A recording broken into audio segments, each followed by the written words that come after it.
Manda um beijo para ele. Graças a paz, igreja. Queria dar só mais um aviso. A partir do dia 4 de junho, nas 4 quartas-feiras do mês de junho, a gente retoma o Centro de Estudos Capacitar. E esse mês de junho nós vamos estudar o profeta pródigo. Alguém tem ideia de quem é o profeta pródigo? Um chute? Jonas. A gente não estuda Jonas porque a gente acha que Jonas é uma história infantil. A gente delegou para o departamento infantil apresentar a história de Jonas. O Pedro conhece a história de Jonas desde que ele tinha menos de 2 anos. A gente tem um vídeo bonitinho dele contando a história de Jonas. Mas, se você acha que você está no fundo do poço, você não tem ideia do que é estar no fundo do estômago de um peixe no fundo do mar. Jonas desceu o mais baixo que poderia acontecer. E o Senhor o restaura. E o livro de Jonas trabalha coisas profundas a falar no nosso coração. Ainda mais num tempo de tanta polarização. Jonas era da polarização. Jonas era... Não vou dar spoiler, né, Ale? O Ale vai dar esse curso junto comigo. 4 aulas do livro de Jonas tem 4 capítulos e vai ser uma bênção. Então você já pode, né, Lu, essa semana? Você já pode mandar mensagem para a Fátima, para a secretária da nossa igreja, para se inscrever. A gente tem vagas limitadas, né? A gente costuma trabalhar 30 pessoas, 30 vagas.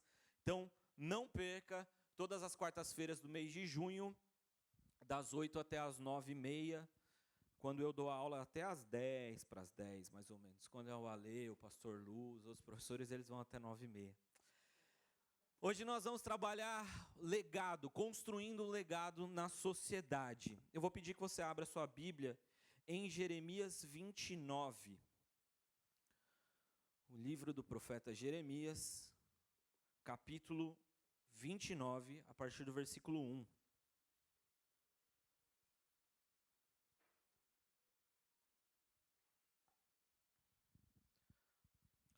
Jeremias 29, a partir do versículo 1.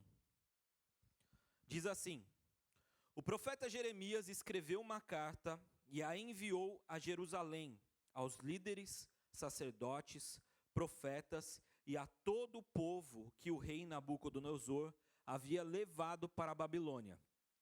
Isso aconteceu depois que o rei Joaquim, a rainha mãe, os oficiais do palácio, os outros oficiais de Judá, bem como todos os artífices e artesãos foram deportados de Jerusalém.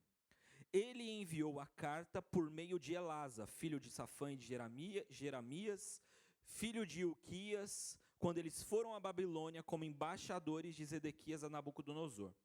A carta de Jeremias dizia assim: assim diz o Senhor dos Exércitos, o Deus de Israel, a todos os exilados que ele deportou de Jerusalém para a Babilônia: construam casas e estabeleçam-se nelas, plantem pomares e comam os frutos que eles produzirem, casem-se e tenham filhos, encontrem esposas para seus filhos e maridos para suas filhas, a fim de que vocês tenham muitos netos. Multipliquem-se, não diminuam, trabalhem pela paz e pela prosperidade da cidade para a qual eu os deportei. Orem por ela ao Senhor, pois a prosperidade de vocês depende da prosperidade dela. Essa é a palavra do Senhor. Vamos orar? Senhor Jesus, muito obrigado pela verdade da Tua palavra, Senhor. Te pedimos que neste momento, nos próximos minutos, o Senhor trabalhe no nosso coração, para que a gente possa compreender que o Senhor é um Deus que nos chama para sermos luz e sal da terra. Que o Senhor nos chama não para viver apenas em comunidade, mas que o Senhor nos chama para sermos transformadores numa sociedade que carece, que necessita, que é carente do amor de Cristo Jesus. Essa é a nossa oração em nome de Jesus. Amém. O povo de Deus foi sequestrado. Eu não sei se você sabia disso, mas o povo do Senhor foi sequestrado.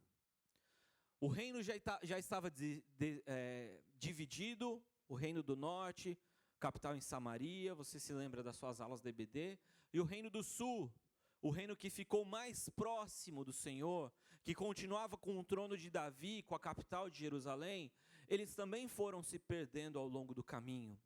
O Senhor, através dos profetas, várias vezes alertou que eles deveriam voltar-se para o Senhor, ou então eles seriam sequestrados, exilados, raptados. E foi isso que aconteceu. Você está lendo, você acabou de ler agora, eu vou cutucar os fofoqueiros. Você está lendo uma carta que Deus mandou, você acabou de ler o conteúdo de uma carta que Deus mandou para o povo lá no cativeiro. Você percebeu? Deus escreveu uma carta para o povo que estava cativo, que estava sequestrado, exilado. E é interessante porque a gente precisa, eu acho que é importante a gente pensar em qual momento histórico isso está acontecendo. O povo é exilado em 605 antes de Cristo. O Império Babilônico vence o Egito e se torna de fato um império. Ele se torna a potência máxima em toda aquela região, aquela parte do mundo conhecido da época. E eles tomam Jerusalém. E o primeiro movimento, ainda em 605, quando eles se estabelecem como soberanos sobre o trono de Israel, é levar uma elite jovem. É naquele momento que vai Daniel, eu anotei, porque eu nunca lembro os nomes deles em judeu. Daniel, Ananias, Misael e Azarias. E daí, quando eles chegam na Babilônia, eles ganham novos nomes. Beltesazar, Sedraque, Mesaque e Abednego, que entraram na fornalha e não tiveram medo. Já completei, porque você ia completar na sua cabeça. A ideia da Babilônia era diferente. A forma de trabalhar com os seus vassalos, com aquelas pessoas a quem ela dominava, era diferente de outros impérios que vieram antes. Em vez de chegar, tomar a cidade, matar todo mundo, passar a fio da espada e falar, agora esse território é meu, eles mudaram um pouco a forma. Eles pegavam a elite jovem, as pessoas que eram da realeza, as pessoas culturalmente relevantes, os influencers da época, e eles deportavam toda essa galera para a capital do império. Foi isso que eles fizeram em 605 a.C. Levaram todo esse pessoal e eles davam um banho de loja de babilonismo. Eles falavam, aqui, a capital do império, a gente pensa dessa forma, os nossos valores são esses, a nossa religião é essa, aqui Nabucodonosor é Deus, ele é o representante de Deus na terra, então vocês devem se ajoelhar a ele. Vocês não devem ter outros deuses, aqui a nossa dieta é de outra forma, aqui a gente faz as coisas de outra forma. E essa era uma estratégia muito interessante, porque eles enfraqueciam o futuro das nações. Eles tiravam a elite e falavam, a gente vai ensinar eles, porque quando a gente devolver eles para suas terras como líderes, eles já vão estar babilonizados. Eles já vão estar pensando da nossa forma, vivendo da nossa forma, e aí a gente não precisa matar ninguém, porque eles vão liderar como nossos na terra deles. Estratégia interessante essa, né?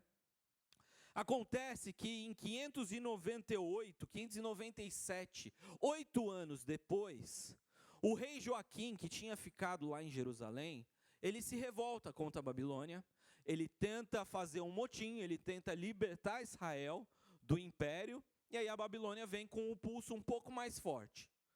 É esse momento histórico que a gente está. Se você prestar atenção ali, no versículo 1 e 2, ele fala, o povo que o rei Nabucodonosor levou para a Babilônia, Joaquim, o rei, a rainha mãe, os oficiais do palácio, os outros oficiais de Judá, os artífices, os artesãos, enfim, eles levaram quase 10 mil pessoas. eles enfraqueceram totalmente Israel das suas lideranças, das pessoas que produziam, das pessoas que culturalmente eram relevantes, os artífices, os artistas, o exército. Eles levaram todo mundo porque falaram, do primeiro jeito não deu certo, eles se rebelaram. Então agora vocês vêm para cá e vocês vão viver aqui, na nossa terra, debaixo dos nossos valores, da forma como a gente trabalha. Tem uma terceira deportação, uma terceira onda, que é quando acontece o pior. Isso vem 11 anos depois desse momento histórico que a gente acabou de ler. 11 anos depois, numa nova revolta, o rei Nabucodonosor, ele destrói o templo. O templo de Jerusalém é destruído, ele bota fogo, ele destrói Jerusalém. Ele acaba com tudo e leva todo mundo que restou, porque ele falou, vocês estão muito revoltadinhos, não está dando certo, então aqui acabou Judá, acabou Jerusalém, vocês vão todo mundo. E eles só deixaram aqueles que eram os mais pobres, os considerados mais incapacitados, só para garantir que a terra, que o mato não ia ficar alto, entendeu? Fica só quem não é relevante, quem não é minimamente relevante para cuidar aqui do dia a dia de uma terra que já estava devastada. Só para te localizar historicamente, depois vem Neemias e constrói os muros, e aí tem a reconstrução do segundo templo e de toda Jerusalém. Mas é nesse momento histórico da segunda deportação que Jeremias está escrevendo essa carta enviada de Deus para essa galera, para esses 10 mil que estão indo agora para o cativeiro. E Babilônia é a realidade deles agora. O Senhor está mandando essa carta para dizer, agora a realidade de vocês é a Babilônia. Enquanto eles estavam acostumados a viver em comunidade, enquanto eles estavam acostumados a viver com pessoas que pensavam como ele, que tinham o mesmo Deus, as pessoas que tinham os seus mesmos ancestrais, os seus antepassados, pessoas que acreditavam, pensavam, viviam, se vestiam, falavam, tinham a mesma língua que eles. Agora vocês estão no meio de um povo que tem valores completamente diferentes dos de vocês. É uma galera que fala outra língua completamente diferente da de vocês, que tem uma cultura, um jeito de pensar, de agir, de viver completamente distinto. E um povo que tem outro Deus, que vive a sua religião de uma forma totalmente oposta de como você vive. Uma galera que te aceita até a página 2. Você pode chegar aqui na Babilônia, você foi convidado, entre aspas, a viver na Babilônia, mas você tem que seguir o caminho, seguir as regras da Babilônia, porque se você pisar fora da linha, se você passar o limite, sabe o que a gente faz? Cova dos leões. É fornalha, e acende 7 vezes mais a fornalha, aquece 7 vezes mais essa fornalha aí, porque essa galera lá de Judá e Jerusalém, que tem outro Deus, que tem outra forma de pensar, eles não querem abandonar os seus valores. Então que vocês entendam, que aqui para vocês, uma fornalha só não está bom não, é 7 vezes mais. É uma realidade aparente de paz e tranquilidade, mas que no final das contas traz junto com ela a realidade de opressores, de opressão, de utilizar a força se for necessário para que você entenda aonde você está, para que você viva de acordo como a gente vive, para que você pense de acordo como a gente pensa. E a gente tem ali no capítulo 28, capítulo anterior, o que a gente acabou de ler, um profeta chamado Ananias se levantou lá em Jerusalém e disse assim, vocês podem ficar tranquilos, exilados. Ele estava lá em Jerusalém, lembre-se disso. O povo já estava lá na Babilônia, essa elite cultural, social, essas pessoas de influência já estavam lá na Babilônia. E ele levanta a mão e fala assim, lá no templo, isso é antes do templo ser destruído, fiquem tranquilos, porque o Senhor falou comigo, e ele disse que só vai durar 2 anos o exílio. Então aguenta aí, gente. São só 700 e poucos dias. Segura a onda que vai dar certo. Aguenta firme. Não se corrompa. Acontece que isso gerou no povo de Deus uma expectativa de libertação. Isso aumentou no coração deles a vontade de sair fora. Senhor, vem logo a nossa hora, tira a gente do cativeiro, permita que a gente volte para as nossas casas, permite que a gente volte para a nossa vida, permite que a gente volte para a nossa religião, a gente quer ver o templo do Senhor. Essa é uma das falas que está lá no capítulo 28. Gerou uma expectativa de vencer a sociedade babilônica, de vencer a cultura babilônica, de deixar para trás Babilônia e voltar a viver em sociedade. Lembre-se, eles eram um povo acostumado com comunidade e foram incluídos e inseridos em uma sociedade completamente distinta. E se você parar para pensar 30 segundos sobre essa realidade, é muito parecido com o que a gente está vivendo hoje, neste exato minuto.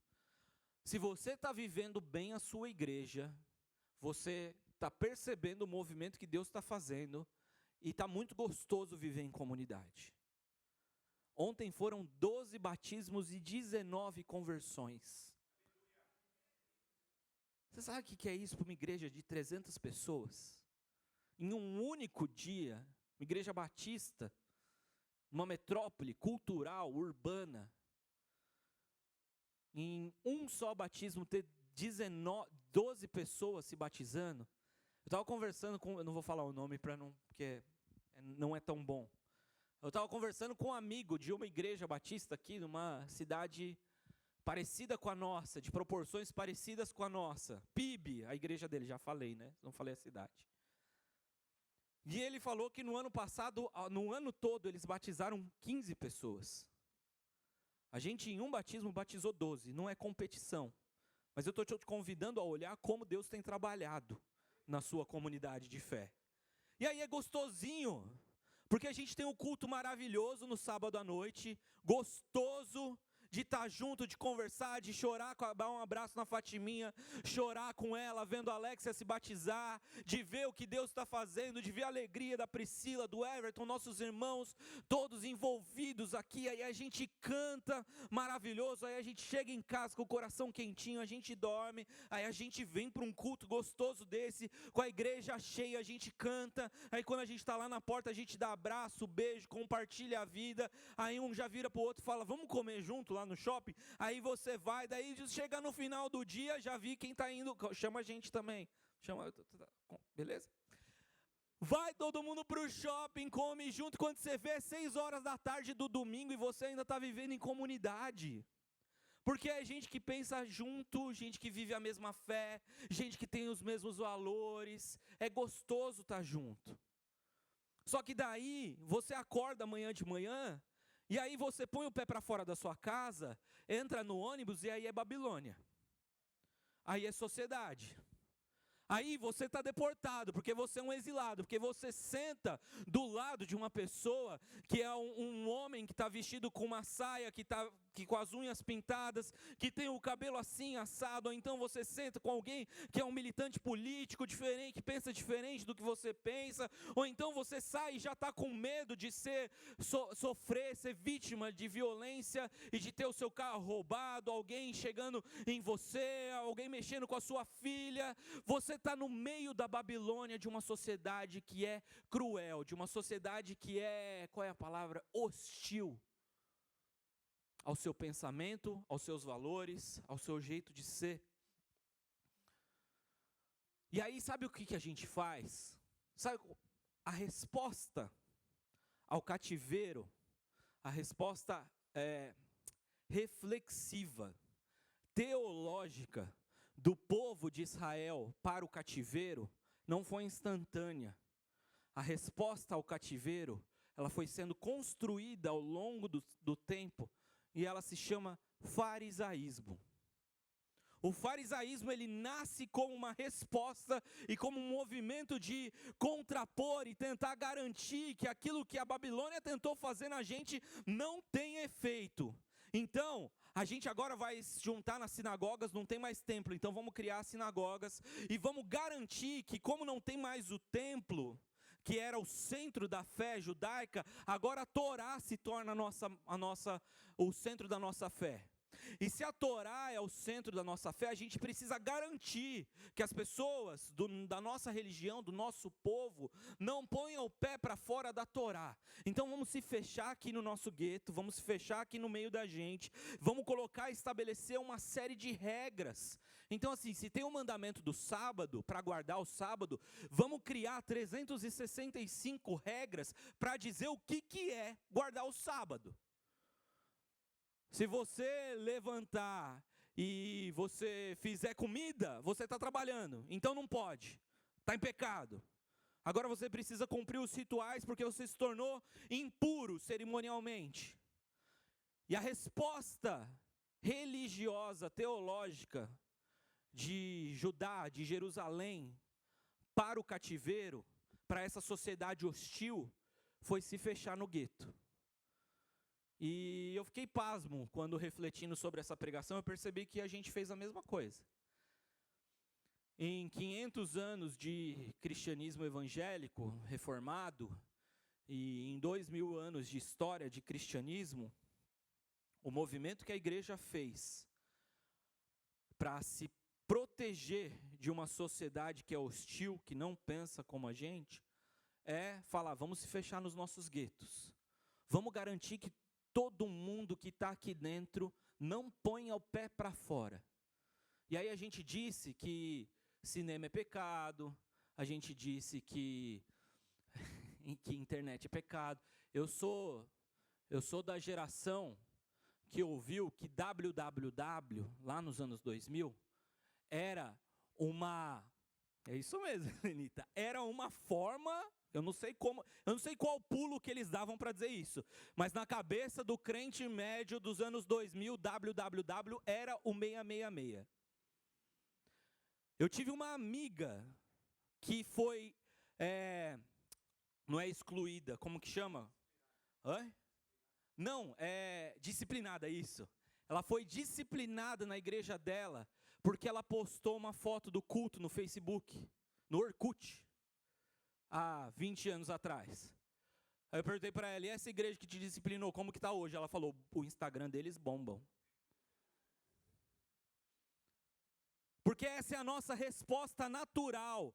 A resposta natural do cristão é tentar proteger o máximo possível da influência da sociedade. Então o crente não pode ir no jogo de futebol, o crente não pode ir no teatro, o crente não pode se relacionar com pessoas de fora, não pode ouvir música que não é louvor. Às vezes ouve música que é louvor, que é pior, música gospel que não é louvor, porque ela louva só o próprio eu. Mas música que tem a marca gospel é pior do que muita música secular. Mas tem o selo de gospel, é da MK, é da Gospel Records, nem sei se existe mais, mas tem o selo, então beleza, está aprovado. Porque faz parte do nosso gueto, faz parte da nossa comunidade. E a gente quer evitar que a nossa comunidade se influencie pela sociedade. É essa a realidade. Num caminho oposto, de 15 anos para cá, mais ou menos, começaram a aparecer os movimentos opostos, que foi um pêndulo para o outro lado. Então existe igreja em que tudo pode. Na perspectiva de ser culturalmente relevante, e é essa palavra que a gente usou por muitos anos, ser uma igreja relevante. E as igrejas que caminharam por esse princípio de ser o relevante, algumas foram demais. E na intenção de serem relevantes, elas se tornaram qualquer coisa menos cristãs. Uma outra amiga contou, nesse encontro que a gente estava semana passada, que ela fez parte de uma igreja que em 2019 era essa igreja, era esse movimento dos excluídos, dos desigrejados, que não aceitam a instituição do jeito que é, pessoas que foram magoadas pelas instituições, pelas igrejas institucionalmente estabelecidas, e aí esses movimentos de vamos se reunir aqui, vamos se reunir num restaurante, vamos se reunir em algum lugar, nas casas, aí começa. E um dia, numa igreja que já estava grande, relevante, eu conheci essa igreja antes de conhecê-la, né, antes de conhecer pessoas que foram dessa igreja, eu já ouvia falar dessa igreja lá em 2018, lá em Curitiba. E um dia, o pregador da noite subiu no púlpito e falou: a gente já conhece tanto de Bíblia que a gente nem precisa mais dela para pregar. Porque é o caminho oposto que muitas igrejas fizeram, de negar todos os princípios bíblicos para que seja socialmente aceita, para que a sociedade olhe e fale: putz, essa igreja aí a gente gosta. Ser igual o batista do bigode grosso eu não quero, mas ser igual não vou falar nomes para não correr em ser antiético, mas isso aí a gente quer. Desse jeito aí a gente aceita, porque não muda nada. É só uma expressão de religiosidade. Então, eu ir na sexta-feira no terreiro de Umbanda e no domingo nessa igreja, está tudo certo. Porque são expressões de formas religiosas. E toda forma de expressão religiosa é aceita. Então, a gente tem esse movimento que vai de um lado ao outro, e parece que a igreja se perdeu nesse meio do caminho. Essa dicotomia entre o sagrado e o profano. Eu conheci há poucos anos atrás a história de um jovem, Fred o nome dele, que ele quase foi expulso da igreja dele, igreja metodista, essa eu vou falar. Quase foi expulso da igreja metodista porque ele decidiu abandonar teologia. Ele era aquele jovem promissor dentro da igreja, ele foi estudar teologia e no primeiro para o segundo ano, ele falou: eu não quero mais teologia, eu quero estudar medicina. E a sua igreja foi hostil, porque você vai sair da comunidade para a sociedade. Você vai sair do nosso gueto, onde você está sendo preparado para falar como a gente, para pensar como a gente, para ir para o meio de uma instituição socialmente aceita, para ir para o meio da sociedade. Então você deve estar em pecado. Teologia esfria o crente, eu ouvi muito isso. Esse cara quase foi expulso da igreja dele. A realidade é que a Babilônia está aqui. A Babilônia está ao nosso lado. Nós vivemos em sociedade. E não adianta a gente querer diminuir isso, porque Babilônia é lugar de opressão. Babilônia é lugar de violência. Babilônia é lugar de influência. Então, se você se permanecer fiel, como Daniel permaneceu, se você não for influenciado pelo nosso pensamento, então você vai ter problema. Essa é a realidade.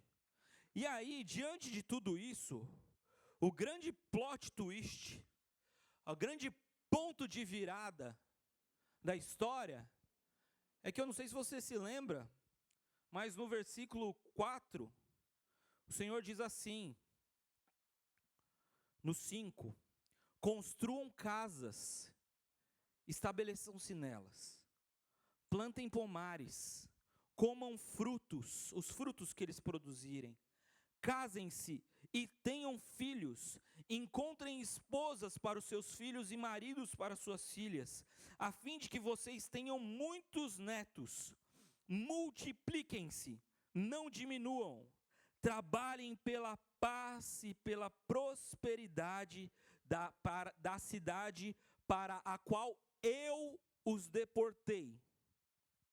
Orem por ela ao Senhor, pois a prosperidade de vocês depende da prosperidade dela. Quando a gente olha, a gente fala: Senhor, você precisava estar no nosso lado aqui dentro da comunidade. Senhor, o Senhor precisava estar aqui, ó. O Senhor tinha que estar dando o carimbo do gospel. para a gente. Só que o Senhor está falando para a gente ir para a sociedade e para a gente prosperar na sociedade, para a gente construir. Lembre-se que eles tinham expectativa de libertação. Eles tinham expectativa de sair em 2 anos, sendo que o profeta Jeremias já tinha profetizado que o exílio seria de 70 anos. Eles estavam nos 2 primeiros anos. Aqui não, né? Aqui na verdade já tinham passado 10. Mas tinha mais 60 anos. E o Senhor começa primeiro falando, destruindo a expectativa deles, de que esse gostosinho da comunidade ia voltar. Sabe aquele gostosinho que a gente fica depois de acampamento? Eu não sei se os jovens ainda estão vivendo isso. Talvez já tenha passado. Mas quando a gente fica 3, 4, 5 dias num acampamento, a gente volta e fala, eu tenho que voltar. Lá é muito gostoso, porque lá a gente pensa igual, a gente canta igual, a gente fala igual, a gente se diverte igual, a gente tem as mesmas piadas, a gente tem o mesmo jeitão. Eles querem de novo esse gostosinho de Jerusalém, de Judá, e o Senhor está quebrando essa expectativa. Construam, plantem, construam e habitem, plantem e comam. Sabe o que o Senhor está falando? É de longo prazo. Construir demora. Depois que você construir, você vai precisar reformar, porque você vai ficar muito tempo. Habite nessa casa. Plante e coma dos frutos. Vai demorar 1 ano para que essa sua plantação ela dê resultado, ela esteja pronta. Lembre-se que não existia as técnicas agrícolas tecnológicas que nós temos hoje. A plantação demorava 1 ano, tinha que passar as 4 estações para que funcionasse bem e ele pudesse colher. Ele está falando, aquilo que você vai plantar, você vai colher aqui, você vai comer dos seus pomares. Vai dar tempo daquela plantinha que você colocou crescer e se tornar um pomar, porque é de longo prazo, você vai ficar aí nessa sociedade por muito tempo. Multipliquem-se, não fique evitando, e aí isso aqui pega. Meus filhos já estão um pouquinho crescidos, não tenho mais tanto contato com aqueles que estão na expectativa de gerar. Mas algo que a gente tinha lá em 2019, quando a gente estava tentando ter filhos, era o pensamento assim, será que vale a pena ter filho hoje em dia? Uma piadinha comum que eu já ouvi algumas vezes de pais de filhos pequenos, mas que revelam um temor. Está gravando, né? Já era. Já comecei, agora não dá para voltar. Que existe um temor dos cristãos, é assim, se meu filho ou minha filha se relacionar com alguém do sexo oposto, já está bom, não precisa nem ser crente. É uma piadinha que você já deve ter ouvido se você tem filhos pequenos, ou talvez já tenha falado. Porque a expectativa da nossa sociedade é de uma sociedade que está falando que a sexualidade ela é totalmente livre.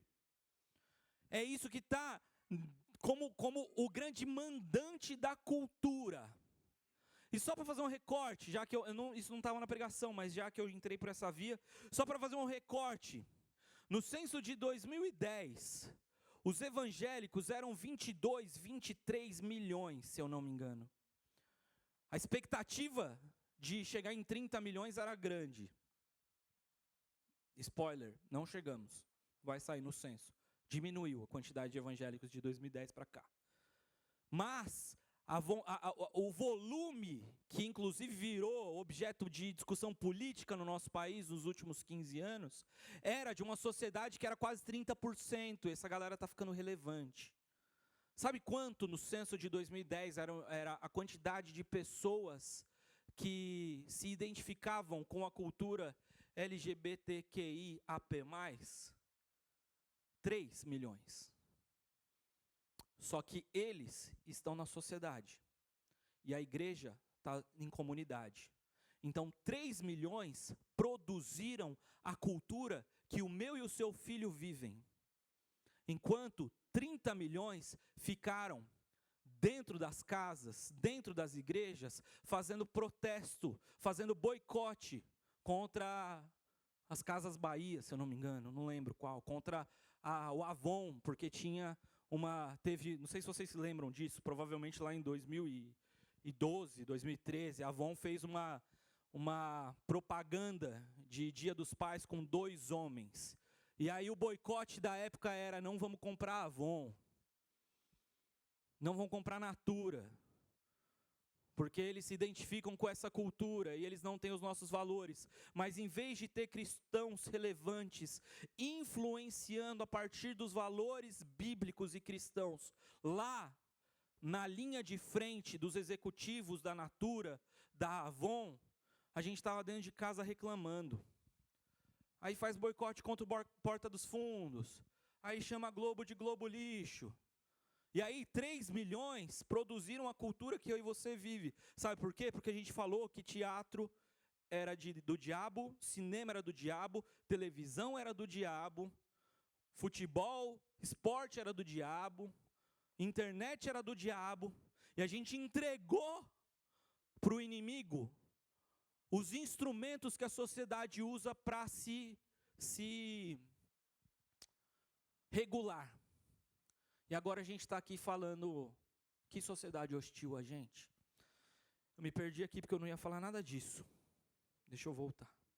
Multipliquem-se. Deem continuidade à fé de vocês. Lembrei porque eu falei tudo isso. Porque o Senhor está falando, vocês não têm que ter menos filhos com medo da sociedade. Vocês têm que ter mais filhos, porque são os filhos de vocês que, ensinados na palavra, os filhos de vocês, que sendo instruídos do jeito que eu ordenei lá em Deuteronômio, ensina o seu filho no caminho, aonde você for, de manhã quando acordar, andando no caminho para a escola, voltando para casa, ensinando os princípios do meu amor. Eles serão os agentes de transformação para uma sociedade hostil. Eles serão o sal da terra e a luz do mundo. Então não tenham menos filhos, tenham mais. Multipliquem-se. Sejam relevantes, não protestando, mas ensinando a palavra do Senhor. Trabalhem pela prosperidade da Babilônia. Isso é um escândalo para o judeu. Porque lá no Salmo 122, 6, deixa eu abrir aqui rapidinho. Lá no Salmo 122, versículo 6, no 7, estava escrito assim: que haja paz dentro dos seus muros. No 6. Orem pela paz de Jerusalém. Sejam prósperos todos os que amam essa cidade. 122:1 é um versículo muito conhecido. Alegrei-me quando me disseram, quando vão na casa do Senhor. No mesmo capítulo, o salmista está dizendo: orem pela paz de Jerusalém, porque a prosperidade de Jerusalém é a prosperidade de vocês. E agora o Senhor está dizendo através da boca de Jeremias a mesma coisa, só que não para a comunidade, está falando para a sociedade. Ore pela Babilônia. Ore pela Babilônia. Porque a paz de vocês depende da paz da Babilônia. É shalom a palavra aqui. O profeta, o Senhor poderia ter usado pelo menos mais 4 palavras hebraicas para falar sobre paz, sobre prosperidade. Mas ele usou shalom. Shalom é muito mais do que ausência de guerra e de dificuldade. Shalom é o estado de espírito da Trindade Santa. E ele está falando, vocês orem para que o que a Trindade está sentindo nesse momento seja instituído na Babilônia, onde vocês são sequestrados, onde vocês estão cativos, para onde vocês foram deportados. Orem para que a shalom de Deus se estabeleça no lugar onde vocês estão. É escandaloso para um judeu ouvir isso, porque orar pela shalom em Jerusalém Tudo bem. Agora orar pela shalom daquele que me oprime, daquele que está tentando levar o meu filho para pensamentos diferentes dos meus, para valores diferentes dos meus, orar por aqueles que me perseguem, orar por aqueles que instituíram uma cultura de estupro, uma cultura de pecado, uma cultura de que isso é real. Eu conheci pessoas nessa condição, de que neste banco só se promove mulheres se elas se envolverem sexualmente com a diretoria. Isso é cultura hostil, e o Senhor está falando: ore por essa cultura, porque existe uma relação de interdependência. A sua paz e a sua prosperidade depende da paz e da prosperidade da sociedade.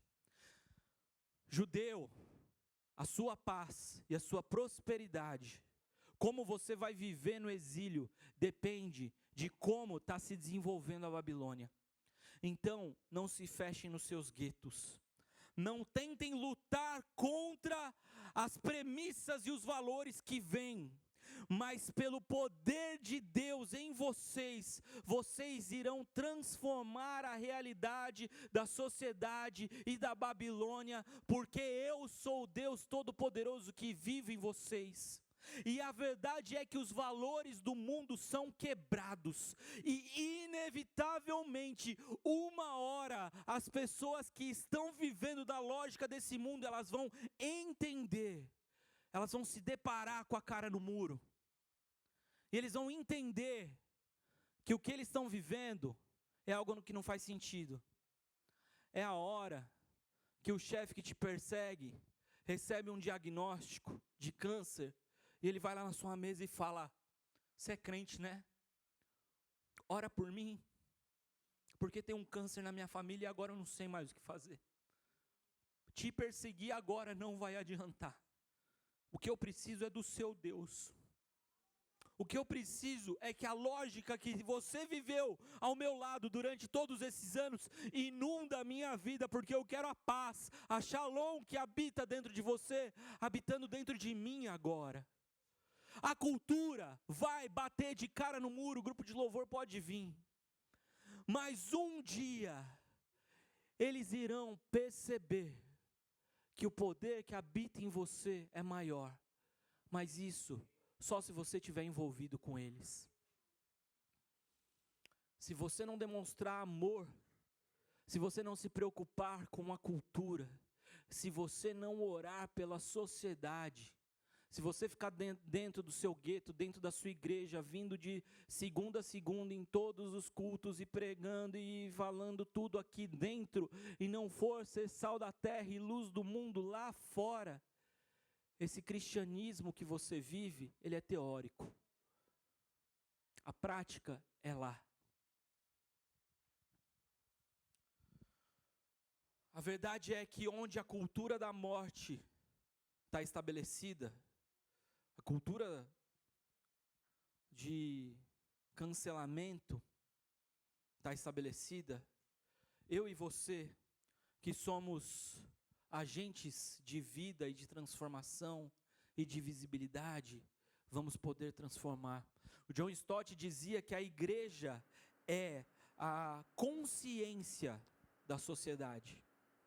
O nosso papel não é ficar defendendo os nossos direitos, mas transformando de dentro a sociedade. Então, se envolva. Sabe como que você vai resolver? E se envolver dá trabalho. Mas o que o Senhor está falando é trabalhe. Sabe como que você vai mudar uma cultura de opressão no seu condomínio? Indo lá ser síndico. Trabalhando na cultura do seu condomínio, mostrando para as pessoas que existe uma outra forma de viver, um outro jeito, que não precisa ser desse jeito. Sabe como que você transforma uma cultura? Tendo altos cargos no escalão, crescendo na vida executiva. O crente às vezes acha que é problemático atingir altos cargos. E é difícil porque enquanto os outros estão trabalhando, sabe aquela frase do trabalha enquanto eles dormem? Trabalha enquanto eles estão na igreja, enquanto eles estão ensaiando, enquanto eles estão no pequeno grupo. Então para a gente é mais difícil, então quando você trabalhar, você tem que trabalhar o dobro, porque você tem menos tempo que eles, mas é trabalhando que você vai transformar a cultura de dentro para fora. É prático e espiritual. Orem pela Babilônia, orem pelos seus opressores. O que o Senhor está falando é, ore pelo seu presidente do mesmo jeito que você ora pelos seus pastores. E se você não está orando nem pelos seus pastores, por favor, vamos agilizar isso aí, né, gente? A gente está precisando. Ore pelo seu presidente, mesmo que você não concorde com ele. Mesmo que no seu coração você esteja chamando ele de bebum, 9 dedos e por aí vai. O Senhor está falando, ore pelos seus governantes da Babilônia. Ore pela sociedade, ore pelo seu chefe, ore para que o pecado estrutural caia por terra. É espiritual e é prático. Trabalhe e ore. Eu quero contar, deixa eu ver se dá tempo. Não dá. Vou contar 2 histórias. Vou contar. Depois vocês se viram. Sabe aquele jovem que eu falei para vocês da igreja metodista que largou a teologia para ir trabalhar na medicina, para estudar medicina? Essa história ela não é recente. Isso aconteceu em 1911. O nome do Fred era Frederico Bentin e ele era um canadense, cristão até o talo, jovem promissor dentro da comunidade metodista de Ontário, no Canadá. E ele escolheu ir estudar medicina. Em 1916 ele se forma médico. Em 1918 ele vai para a Primeira Guerra Mundial e ele sofre um ferimento. Ele volta e ele passa meses sendo tratado. E no hospital onde ele estava sendo tratado, existia uma ala de crianças diabéticas. E a diabetes, ela era uma sentença de morte naquele momento, porque não existia nenhum tipo de cura. O tratamento para diabetes, ele era basicamente dar a menor quantidade possível de comida para aquelas crianças e também para os adultos, mas majoritariamente em crianças. E você prolongava a vida das crianças com elas deitadas numa cama passando fome, porque você só podia administrar o mínimo de comida necessário para que eles não morressem. E isso prolongava a vida, isso era o tratamento da diabetes. Aquele cristão falou, eu não aceito essa cultura de morte. E quando ele se recupera em 1919, ele começa a estudar como a gente poderia ter uma cura para diabetes. Basicamente, em 1921, ele descobre a insulina. Ele desenvolve a insulina. Em 1922, em janeiro de 1922, o primeiro ser humano a receber a insulina tem grandes avanços, e ele vive 14 anos a mais, 16 anos a mais, e ele morre, nem foi de diabetes, foi por uma insuficiência cardiorrespiratória. A insulina é começada a aplicar em alta escala. Aquele cristão, Frederic Bentin, que escolheu fazer a diferença na sociedade, ele decide dar a patente da insulina para a sua universidade. Ele falou, eu não quero isso, e ele coloca no valor de $1, porque ele falou, eu não fiz isso aqui para ficar rico, mas eu fui um instrumento de Deus para salvar vidas, porque onde a cultura de morte está estabelecida e o Filho de Deus entra, a morte vai embora e a vida sobressai.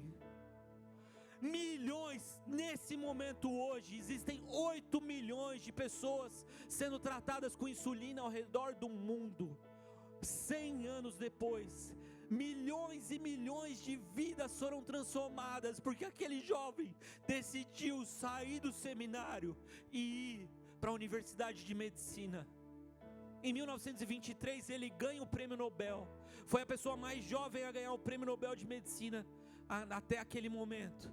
E ele decide dividir o seu prêmio em dinheiro com as pessoas, com os seus assistentes.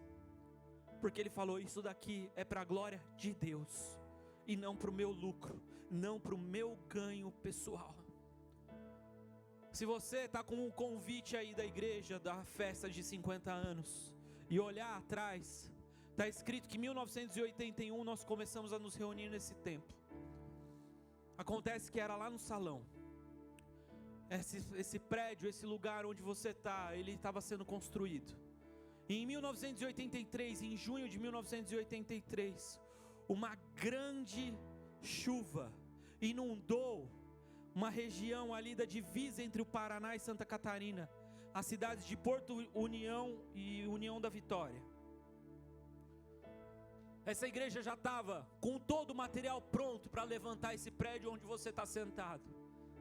Mas o Senhor moveu o coração dos líderes dessa igreja naquele momento. E eles decidiram doar todo o material que eles tinham para a reconstrução daquela cidade, daquelas cidades. Um movimento começou na cidade de São Bernardo. Líderes dessa igreja, o Walter Mates, que vocês conhecem, que está lá no Canadá, o Gilson Breder, que era o pastor, eles eram homens que tinham um cargo importante na Volkswagen, e um movimento começou na Volkswagen, e a Volks comprou a ideia. E hoje, se você olhar no Google Maps, quando você chegar em casa, o primeiro bairro, logo ao lado do rio que encheu, o rio Iguaçu, chama São Bernardo. Porque o legado dessa igreja é um legado de ir onde houve destruição e falar: o nosso Deus é um Deus de construção, é um Deus de vida. E aos 50 anos dessa igreja, é minha e sua responsabilidade levar esse legado adiante. Transforme a sociedade. Se você quiser e puder, se coloque de pé. Para que isso aconteça, só vivendo de acordo com esse Deus. Vamos cantar?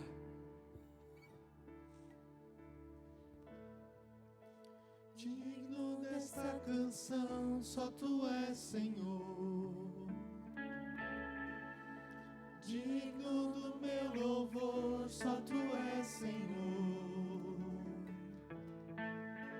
Digno da minha vida, Tu és, Senhor. Ó, eu sou Teu.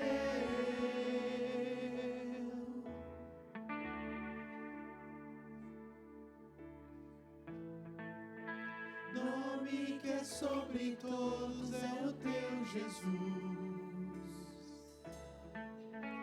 Fonte da salvação, só Tu és, Jesus. Digno da minha vida, Tu és, Jesus. Ó, eu sou Teu.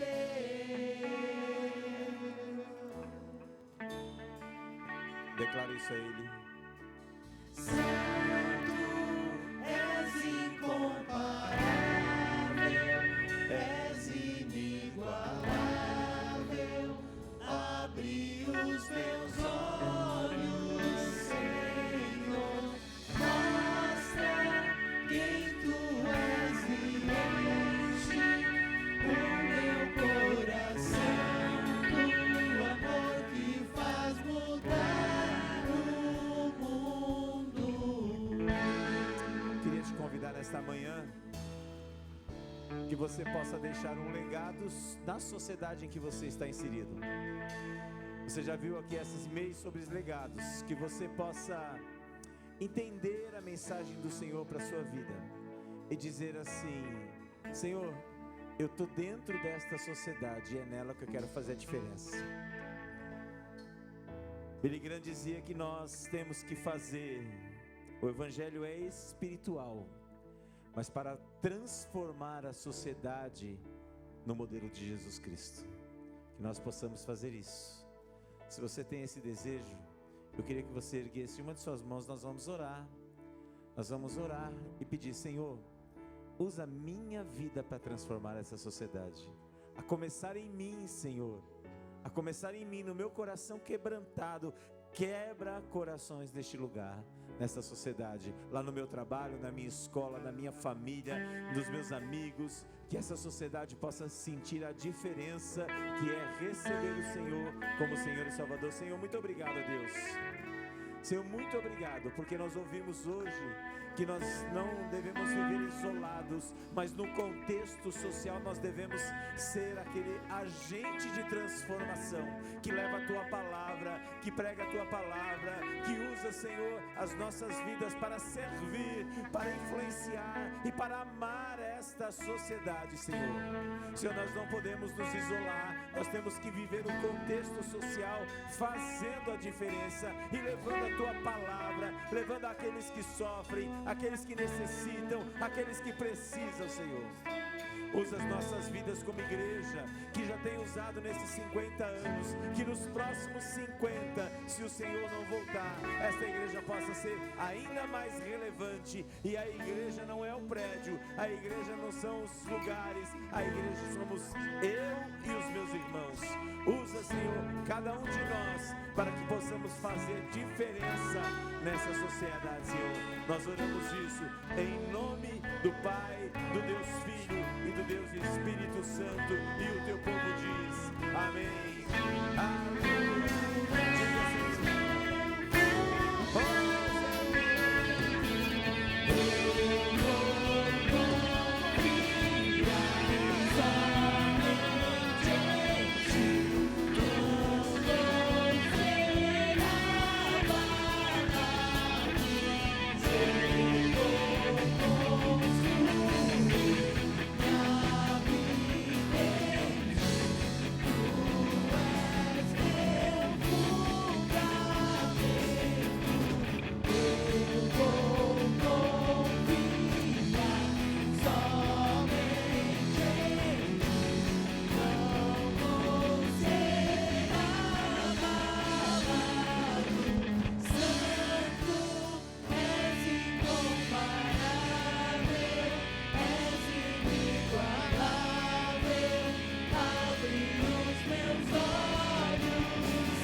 Feche seus olhos. Senhor, muito obrigado a Deus por esse culto.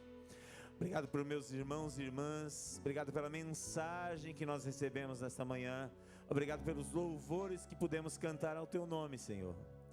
E agora que o Teu amor, tão grande amor, maravilhoso amor, que a maravilhosa graça, que a comunhão e consolação do Teu Espírito esteja sobre cada um de nós, para que possamos fazer a diferença onde estamos inseridos socialmente, e que a Tua doce paz nos acompanhe por onde andarmos nesses dias, em nome do Deus Pai, do Deus Filho e do Deus Espírito Santo. E o Teu povo diz amém. Meu irmão, se você puder retirar seu carro do estacionamento, o pessoal está chegando. Se você ainda não pegou o seu convite, aqui embaixo, fora, tire seu carro.